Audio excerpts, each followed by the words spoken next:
The F-35 Lightning II sits at the peak of modern Allied air superiority. Now, following high-level talks, the United States is reviewing its policy to create a pathway for India to acquire the stealth fighter. The offer addresses a critical gap in India's defense.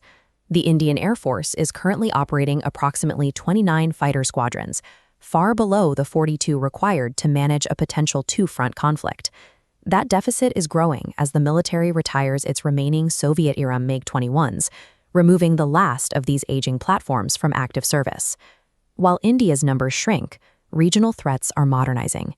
China already fields over 250 fifth-generation J-20 stealth fighters and is currently testing two sixth-generation designs, all while offering advanced J-35 platforms to Pakistan.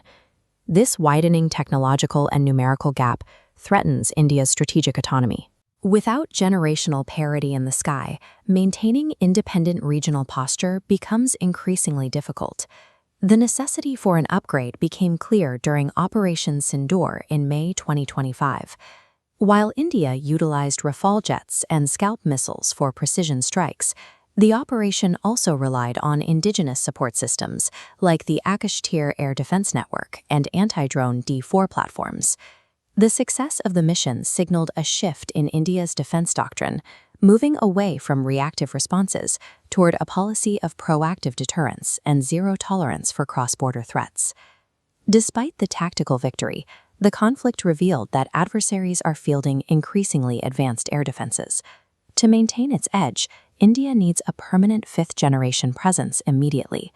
This reality has forced a choice between three distinct fifth-generation pathways, starting with the American offer. During a state visit to Washington, President Trump surprised New Delhi by proposing to pave the way for the sale of the F-35 to India. The F-35 ledger starts with clear advantages: unmatched stealth and sensor fusion, creating high conventional deterrence. However, the drawbacks are significant. Each unit costs nearly $100 million, and the U.S. rarely provides the deep technology transfer required. There is also the issue of technical friction.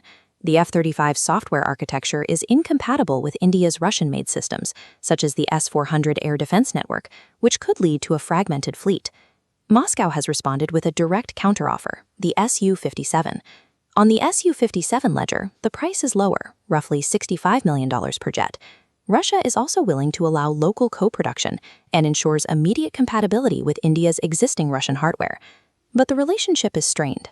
India previously exited a joint project for this aircraft due to technical disagreements and a lack of transparency. Furthermore, global sanctions on Russia create a long-term risk for supply chains and maintenance. India's third option is the Advanced Medium Combat Aircraft, or AMCA, a homegrown solution for long-term air superiority. This project promises total strategic autonomy and absolute control over intellectual property, perfectly matching the Atmanirbhar Bharat initiative. The primary risk is the timeline. Prototypes are not expected to fly until 2028, and induction is likely 10 years away. This creates the strategic trilemma: purchase a high-cost foreign platform to close the gap, or risk a decade of vulnerability to achieve domestic sovereignty. While the F-35 dominates the headlines, the most significant shift in the partnership is the near conclusion of the Reciprocal Defense Procurement Agreement, or RDPA. The RDPA aligns the procurement systems of both nations, providing waivers from Buy American laws to allow Indian firms to sell directly to the U.S. Department of Defense. This encourages friendshoring, integrating Indian components into massive global supply chains, potentially even the F-35s. By linking the two economies, this agreement validates the performance of the indigenous systems India used in Operation Sindoor, paving the way for those technologies to be exported to global markets. Current signals from New Delhi indicate a disinterest in the F-35.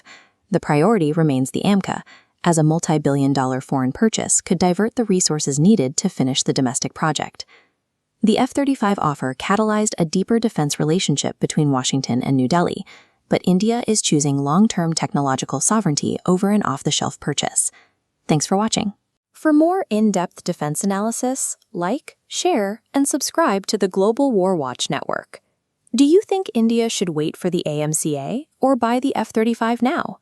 Let us know in the comments below, and find our social links in the description.